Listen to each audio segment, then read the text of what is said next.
Welcome to Mental Healthy, the podcast where we share stories of the professionals and experts worldwide working in the mental health field. Here's your host, Dr. Kenyon Knapp. 2, 1. Well, welcome everyone to the Mental Healthy Podcast. I'm glad to have you with us here today. I've got a special guest with me here today, Dr. Laurel Shaler. Welcome to the program. Thank you. Thanks for having me. Yeah, absolutely. We're glad to have you here. And Dr. Shaler, I'll ask you to share a few things about yourself. A little intro. I know you, and we've worked together for years, but some of the listeners might not be familiar with you. So just share a little intro. Yeah, well, this is my 13th year at Liberty University. I serve as a program director, co-director with Dr. Eric Camden in the Clinical Mental Health Counseling Program in the School of Behavioral Sciences, where I'm a professor. I have a few degrees. One of them is from Liberty. I have a master's in theological studies from Liberty and a master's in social work, and also a PhD in counselor education and supervision. And so I'm national certified counselor and licensed as a professional counselor, marriage and family therapist, and social worker. You've got all 3 licenses. I do have those wow. 3. You're well-rounded, we say, Yes, academically. Thank you. Yes. That's great. And you've also, on top of all that, with family and stuff as well, which you write about, you've written a number of books. So I want to hold these up and let everyone see them. The first one is Reclaiming Sanity, and this is your first book, right? Yes, sir. Yes. Yeah. And then the second one is Relational Reset. And the last and most recent is the Loving Adopted Children Well, the 5 Love Languages approach. And so we're going to interview her about all these books, and hopefully you guys will be able to get a copy of these books if you find them interesting or certain ones really connect with you more. But let's start with the first one if you're good with that. That's great. I know in this Reclaiming Sanity book, and the subtitle here is Hope and Healing for Trauma, Stress, and Overwhelming Life Events, that you sometimes share personal stories from your own life to illustrate ideas and things like that in the book. And you often share a story or two about a difficult life experience you've been through. Is there one that you'd like to share with the listeners? Yeah, and it's interesting how we sometimes will write something, and of course, for most of us, there's life after that book. Yeah. And so I've actually had some difficult life experiences even since writing that book. And so I'd like to maybe share one and how it relates to this idea of having hope and healing after something very difficult. Yeah. It was July of 2019.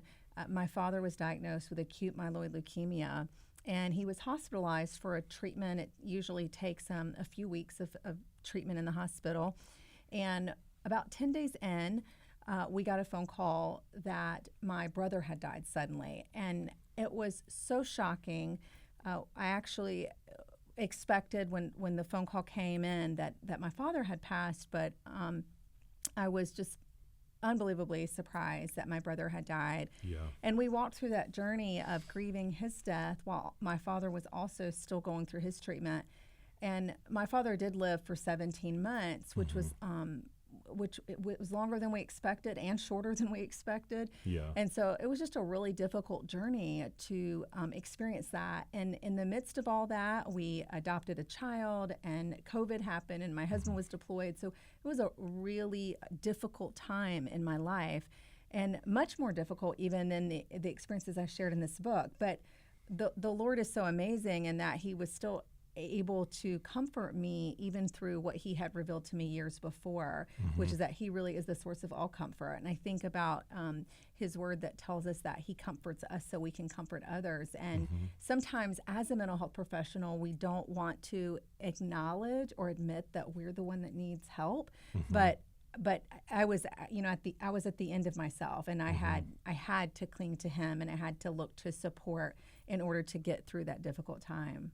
Yeah, no doubt. I remember when that happened, and that was all of us here were going, goodness gracious, she's got like 18 different things going on and a lot of challenges. I know, too, when you speak about this, too, you sometimes talk about how when you go through trauma and loss and things like that, that forgiveness plays a role in that process as well. So could you maybe share with the listeners the way forgiveness helps people heal from traumas and things like that? Yeah, I like the metaphor that unforgiveness is like holding your own head underwater. So it's not always causing the other person to suffer Yeah. or the other entity, because sometimes our anger is not at a person, but maybe it's, I used to work for the Department of Veterans Affairs, and I remember, I worked with many veterans who, they weren't angry at a specific person, but they were angry at just the system. They were angry at the VA system. They were angry at the federal government. They were angry at the military. But what was happening is those entities and even other people may not be suffering because we're angry with them or we don't forgive them, but we're the ones suffering. Yeah. So it's a both and situation. Like, we know that we are called to forgive. I think of how when Jesus was asked how many times does forgiveness need to happen? And he said 7 times 70, which is basically like endless. Like, keep forgiving, like stop counting, keep forgiving, as my pastor used to say. And that can help us to feel freer when we're able to forgive others. Absolutely. That makes a lot of sense. And by the way, everyone, we're sort of covering some highlights from each one of these books. I mean, she's got so much material here to cover, so we're just hitting on highlights. Now, I know, too, that you share a lot of different angles to help people reclaim their sanity when you feel like you're going crazy sometimes when you're going through major trauma and just all the symptoms we all go through. But I'm sure there's somebody listening right now who has a loved one who's going through suffering and horrible time. What's some general advice you'd give to someone when they have a loved one in their life who's going through major suffering or trauma, something like that? Yeah, the first thing that I would say is to just show up. So often people don't know truly how to weep with those who weep, and so they don't hang around, or maybe they send you a quick message that says, sorry for your loss, and then they kind of disappear into the shadows. But I think about, even in my own life, the friend that just showed up at my house with a cup of tea, or who offered to come in and clean my house because she knew that, my father had just passed away and my husband was deployed and I had my kids to take care of and no child care and all the things. And so she said, I'm coming to clean your house for you. So show up for them in very practical ways. Instead of saying, what can I do for you? Come up with your own idea and make that suggestion to them. Let me bring you dinner tonight. Do you have a preference? And also, I think, to not be afraid to encourage people in your life to seek mental health treatment. I've had to do that even with friends, and in a way it was kind of boundary setting. Like, I want to be here for you. I'm more than willing to listen to you and to weep with you and to talk with you, but I really think that you need to see your own counselor. So even though I'm a counselor by profession, my role here is as your friend. And so I'm going to encourage you to seek counseling for yourself. Yeah. Well, that's great for counselors to do that, because how do we expect our clients to do that if we're not willing to do it ourselves? Right. And I've done the same. I've seen counselors before too about different things, and really does help. Yes, absolutely. So, well, we got a lot of material to cover here, folks, so we're going to move on from this book. But before we do, though, it's Reclaiming Sanity, Hope and Healing for Trauma, Stress, and Overwhelming Life Events. And you're the solo author here, and this is published by David C. Cook Publishing. And do you recommend a certain location for people to get a copy of this book? I think Amazon is probably the most convenient place for most people to order from. So they're all available on Amazon. Okay, great. Good. Well, there you go, folks, Reclaiming Sanity. The second book here is called Relational Reset, Unlearning the Habits That Hold You Back. And now I know the title right here is Relational Reset. What are some of the signs in people's lives that they might need a relational reset?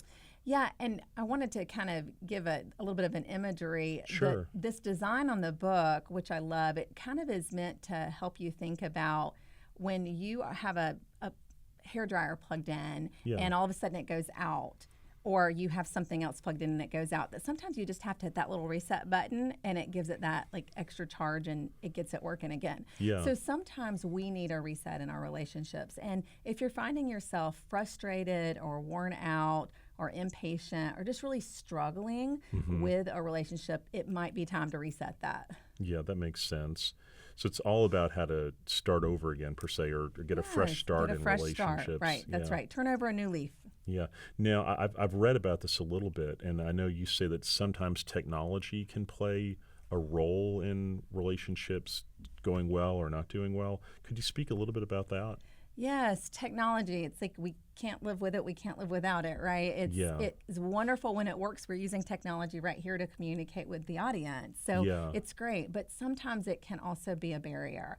It might be that you're somebody who gets on social media and you just find yourself constantly feeling envious of other people. If that's the case, it may be that you need to take a break from social media. We have to remember that for most people, social media is just the highlight reel of their lives. They're not sharing all of the tough stuff. You know, I think about the times that I post pictures of my kids. Well, I'm not posting the 15 minutes before where I'm like, I need you kids to smile and to stand up straight. And don't you know, Mama just wants one good picture of this Easter day or whatever it is. Like, you know, people don't see all the behind the scenes stuff that goes on to get that cute picture. So sometimes we need to take a break.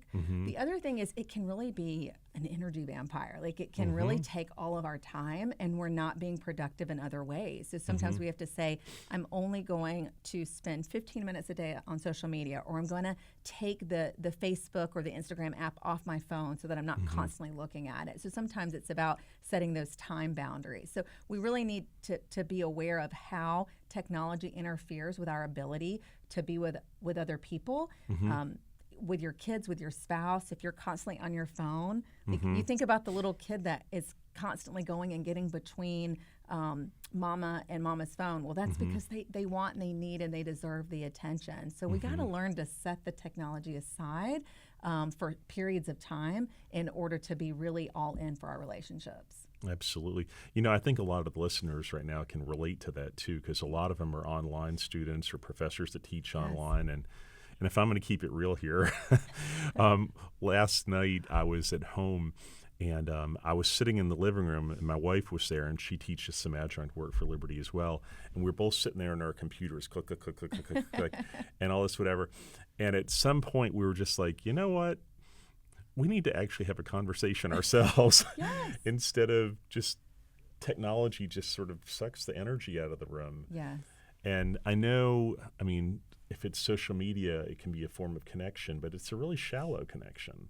It is. And I think that sometimes there's a misperception that, oh, I am connected. I do have friends, but all my friends are online. Well, are they going to bring you the bowl of chicken soup when you're sick? Like you need to have real relationships and people who can sit in your living room with you in good times and in bad. And it's not to say that we shouldn't form relationships with people virtually, because we can, and those can be meaningful, but that we also need to focus on the people that we can actually be in the same room with. Well, that makes a lot of sense. Now, I know, too, when I was skimming through your book, to be honest, I saw that, you know, this isn't just like relationships. It could be with a spouse, but it could be family members or other people. And sometimes it's hard to have a relational reset because they've hurt you in some way. Maybe they insulted you or ignored you or something like that. How do you work with or maybe develop empathy or something towards people that hurt you? Yeah, I think, you know, this idea of empathy, we talk about that a lot as counselors, like being able to put ourselves in the other person's shoes and kind of see the world or see life through their eyes.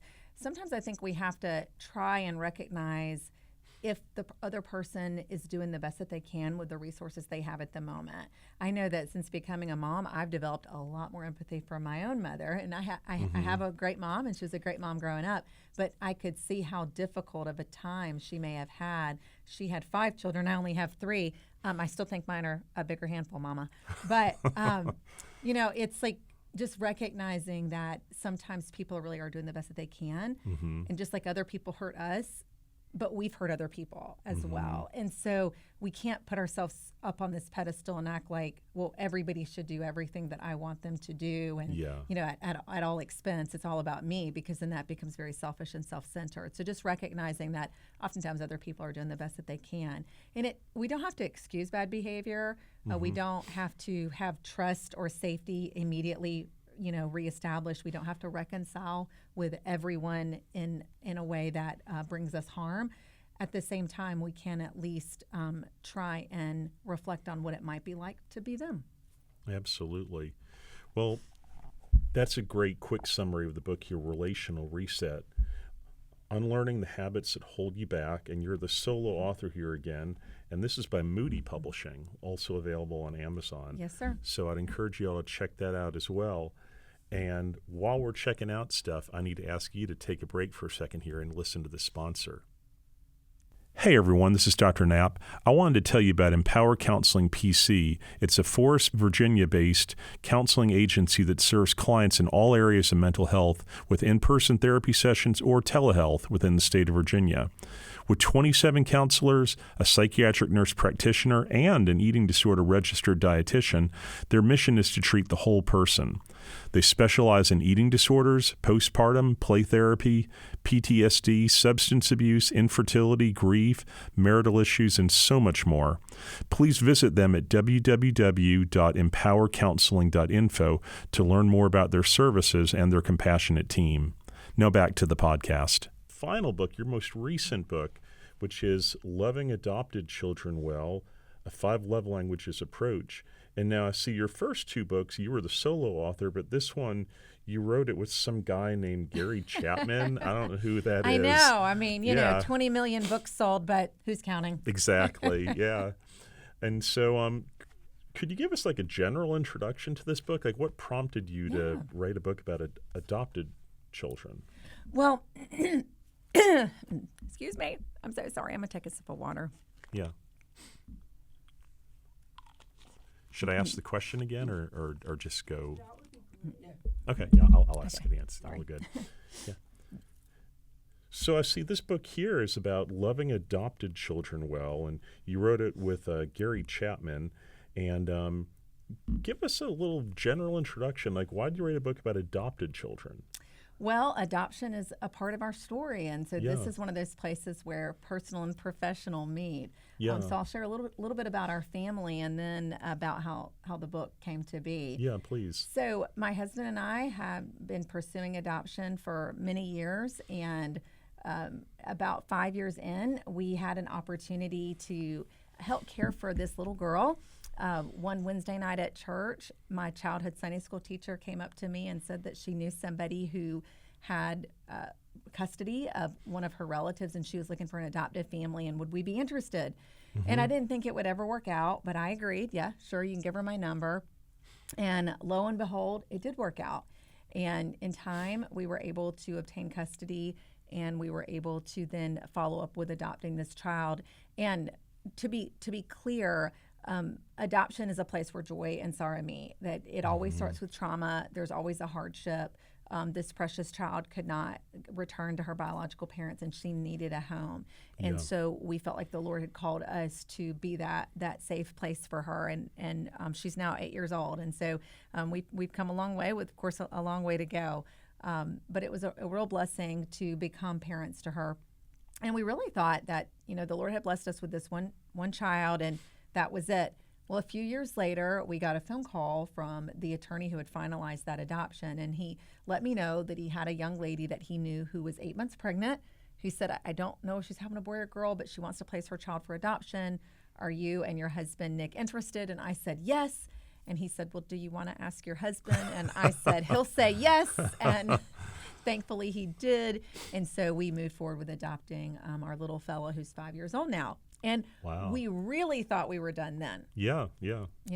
Boy, girl, it was a long time coming, and we were getting older and married a long time. And then the Lord brought it to our attention that we were not done, that we had a guest room, and that there was a child in need that needed that room. Mm-hmm. And so through lots of exploration and lots of prayer, he brought us to something that I never expected, and that was embryo adoption. Mm-hmm. That's awesome. Well, let me ask you this. You co-wrote this book with Gary Chapman, and he's known for the 5 love languages and all that. Yeah. How did it turn out that you and he collaborated on this book and wrote it together? Yeah, it's really remarkable. So we actually began this process before our embryo adoption, and that little baby girl is now 14 months old. But I was at a conference, and I was actually at the Moody table promoting my previous book, Relational Reset. And I got to talking with Dr. Chapman's acquisitions editor, and I just pitched this idea to him. I said that I really loved the book that Dr. Chapman had written with Ross Campbell on the 5 love languages for children, but then I thought it might be helpful if there were some specific applications for adoptive families and those who had adopted kiddos. And he agreed. He liked the idea, and he pitched it to Dr. Chapman, and thankfully he liked the idea, and we were able to collaborate and write this book together. Well, that's great. Well, I know you speak publicly some about these books as well around the country on different occasions and conferences and things like that. And you've already touched on it a little bit, but your process of getting to motherhood is been circuitous, I guess is the word I'm trying to say or think of. What has it been like for you, that whole process of getting to motherhood? Yeah, there have definitely been lots of ups and downs, hills and valleys. Yeah. And it's interesting, as long as it took for us to have our first daughter come into our home, having our son came, it felt like it was overnight. We get a call and he was already 3 days old, and we go and he had been admitted to the pediatric intensive care unit. So he had some medical issues as a result of prenatal drug exposure, and so we've invested time and energy into caring for him as well. So it's been an interesting journey and at times difficult, and we are always busy, right? There's always the energy level is at a 10 constantly with 3 kids. Yeah. But it's also very rewarding knowing that we get to be parents. We have the privilege of raising these children, and we see it just as a high calling to help care for them and walk with them through the journey of the challenges that come along with having been adopted. Because even when you're adopted from a young age, you still have that primal wound that Nancy Verrier talks about, especially for the older 2 children, because they were separated from their birth mothers. With the baby, I'm her birth mother, but I'll never be her biological mother. So there'll still be questions, or there could be questions that she wrestles with related to kind of the grand scheme of, how did all this come about and why me? But we know that God has a plan, and he put each of these children with us for a reason. Yeah. I think about, parenting kids biologically versus adopting. And my wife and I had 4 kids biologically, but then we fostered for a while. And we intended to foster to adopt, but for us it didn't work out. And but when I think about you having these 2 adopted kids, you're taking on children who've been through difficult circumstances, no fault of their own, obviously. Right. But you're taking on the challenges and the struggles because of what they've been through. And it seems to me that it almost takes an extra level of love on the part of the parent to do that. I mean, does it feel that way to you? Yeah, and I think that the thing that we've realized is how much more patience it takes. Yeah. And you have to recognize that you can't parent these children necessarily in the same way that you were parented. Well, I really appreciate what you're saying about adoption and all that. And I may have mentioned to you at some point that my wife and I had 4 kids biologically, but then we fostered, and we wanted to adopt them, but it didn't work out. Now you've gone all the way, you've adopted 2 of them. And as I think about it, it seems to me like you're taking on an extra level of unknown when you adopt like that. And these kids, no fault of their own, have been through traumas and difficulties, which then you take on the responsibility for to deal with as a parent. And it seems to me like that almost takes an extra level of love as a parent to deal with that. Do you sense that or feel that? Yeah, and I think one of the things that we've come to realize is that it takes more patience and a recognition that we can't necessarily parent our children the way that we were parented, or even the way that other people may think we should parent. Yeah. Because if a kid that comes from a hard place, that's what TBRI teaches, trust-based relational interventions, and Karen Purvis out of Texas Christian, she coined that term, kid that comes from a hard place.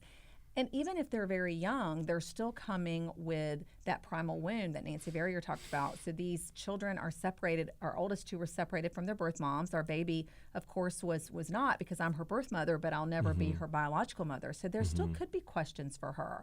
Yeah. But we have to constantly be aware of attachment and building safety and trust, and also overcoming some of those prenatal exposures and the genetic dispositions that that's not in our DNA. Our DNA is different. So how we help them work through some of these challenges is just going to look different than it might for a biological child. Yeah, that is really so true, and I think of so many deep spiritual applications of all of this too, about how we as Christians are adopted by Yes. God, and we have all these tendencies that are different from the Lord and all Yeah. that, and how He adopts us, which is such a sweet analogy. But I can't help but ask. I mean, you got to forgive me. This is a 5 love languages approach to loving adopted children well. And so I'm just thinking, how do those 2 love languages thing and adopted kids fit together? Is there maybe a practical example you could give of how 5 love languages apply to adopted kids? Yes, absolutely. And I'll just say that the 5 love languages, for those that may not be aware, but they're words of affirmation, physical touch, gifts, acts of service, and quality time. Okay. So I think the one that immediately comes to my mind for practical application is physical touch. Mm-hmm. We might think, when we have a baby and they put that bundle of joy in our arms and we're constantly holding them and touching them and hugging and kissing, but not every child comes into our home that way. And if they're an older child in particular and they come in, they may not be inclined to want to constantly be touched. Mm-hmm. That doesn't mean that we completely ignore the physical touch aspect, because I think that they need it, and there's research that supports how calming physical touch can be. But they may have had physical touch used against them in the past, or maybe they were just so neglected that they didn't have any touch, so it's so foreign to them. But we can learn from the child what feels good. Can I swing you in the swing and this touching your back? Is that okay? Can I give you a foot rub? Can I tie your shoe and pat your leg afterward? What feels good to them, so that we have some connection with them, and recognizing that it's just not necessarily going to be the same as a child who came to your home out of mama's womb. And even if the child comes very young, as my children did, and even my older 2 who were traditionally adopted, I have found that I think sometimes they need more physical touch. They need more cuddling, and even for a longer amount of time. I mean, I will still sometimes, rock my older children, even though they're not babies, because they need that. They need that ongoing nurturing and that connection with me. Mm-hmm. And they all want it, even if they're afraid to receive it. If they're all like, they love it. I mean, my oldest is 22 years old now, and still, like, when he comes to visit at home, my wife and I'll give him a big bear hug together. And you see him, he's like, I'm a big kid now, I'm a man, and all this, but he turns to silly He's still putty. your baby. He is, and they always will be. And that's just such a sweet part of being a parent, right? Yeah. That there'll always be your baby, and there's always that love.